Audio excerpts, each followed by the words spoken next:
정정당당 코리아입니다. 지난 시간 우리는 기본소득이 단순한 복지정책이 아니라 표를 얻기 위한 표필리즘이라는 사실, 그리고 그 재원이 결국 우리 후세대에게 고스란히 빛으로 전가된다는 점을 함께 짚어봤습니다. 그런데 여기서 멈추지 않습니다. 오늘은 그 다음 이야기, 기본소득이 어떤 경로로 사회 전반을 변화시키고 궁극적으로는 디지털 통제를 통한 사회주의 체제로의 전환까지 이어질 수 있는지, 그 충격적 흐름을 낱낱이 파헤쳐 보겠습니다. 기본소득은 참으로 매력적으로 들립니다. 모두에게 공짜로 돈을 주겠다는 제안인 것입니다. 하지만 그 돈은 하늘에서 떨어지는 것이 아닙니다. 누군가의 세금이거나 미래 세대가 떠나야 할 빚입니다. 정치권은 선거철만 되면 이 기본소득을 마치 무한정 가능한 복지처럼 포장해냅니다. 하지만 국민 입장에서는 그로 인해 발생하는 막대한 재정 적자, 물가 상승, 세금 증가를 감당해야 합니다. 더 나아가 기본소득이 고착화되면 점점 더 많은 국민이 근로 의욕을 잃고 국가에 의존하게 됩니다. 사람의 자율적 삶이 무너지는 시작입니다. 기본소득을 지급하는 방식이 중요합니다. 최근엔 지역화폐라는 이름으로 제한적 화폐를 지급하는 추세입니다. 사용기한이 정해져 있고 지정된 업종과 지역에서만 사용할 수 있도록 되어 있습니다. 처음에는 지역 경제를 살린다는 명분이 내세워지지만 실상은 소비자 선택권의 제한입니다. 무엇을 사고 어디서 사고 언제 써야 하는지를 정책 입안자가 결정하는 구조가 됩니다. 그리고 이 지역화폐 플랫폼, 즉 기술적 기반을 제공하는 업체는 특정 정치 세력과 유착되어 있는 경우가 많습니다. 코나아이 같은 업체가 대표적 예입니다.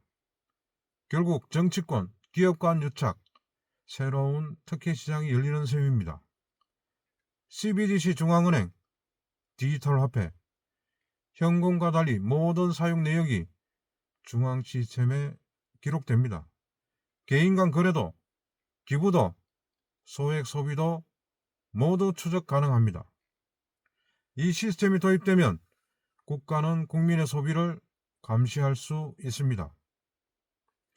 만약 정부가 이달엔 고기 소비를 줄여야 하니 육류 구매는 제한하겠다 라고 결정하면 우리는 그 지시에 따라야 합니다.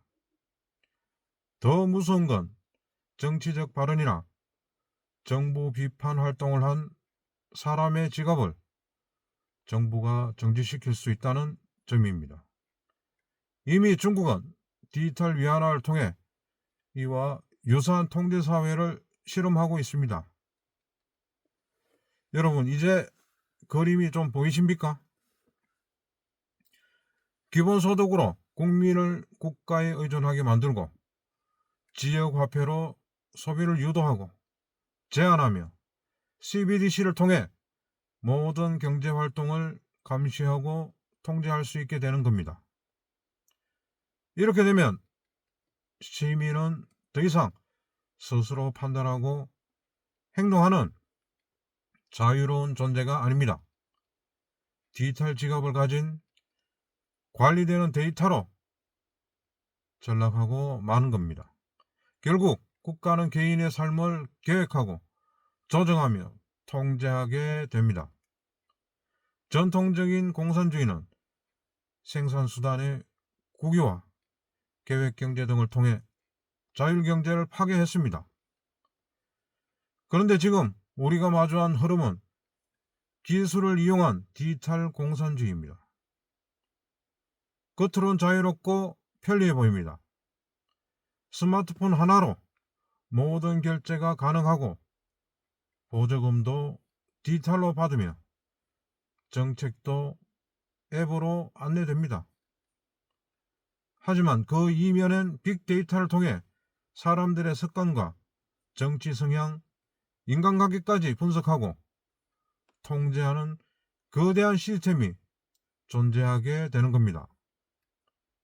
이것이 우리가 정말 바라는 미래일까요? 저는 아니라고 생각합니다. 기술의 진보는 분명 삶을 편리하게 만들 수 있습니다. 하지만 그것이 통제를 위한 도구로 전락한다면 우리는 자유를 잃게 됩니다. 기본소득, 지역화폐, CBDC 각각만 보면 괜찮아 보일 수 있습니다. 하지만 이 세 가지가 연결될 때 그것은 자유민주주의 체제를 파괴하는 모기가 됩니다. 우리는 이제 선택해야 합니다. 개인의 자유와 책임을 중시하는 사회로 나아갈 것인가? 아니면 국가가 모든 걸 대신 결정해주는 통제사회로 들어갈 것인가? 정치적 중립을 지키는 척하면서 뒤로는 국가 통제 강화 정책을 추진하는 세력들을 똑똑히 감시해야 합니다. 기술은 자유를 위한 도구가 되어야 하지 결코 억압의 수단이 되어서는 안 됩니다. 이상 정정당당 코리아 박민진이었습니다. 감사합니다.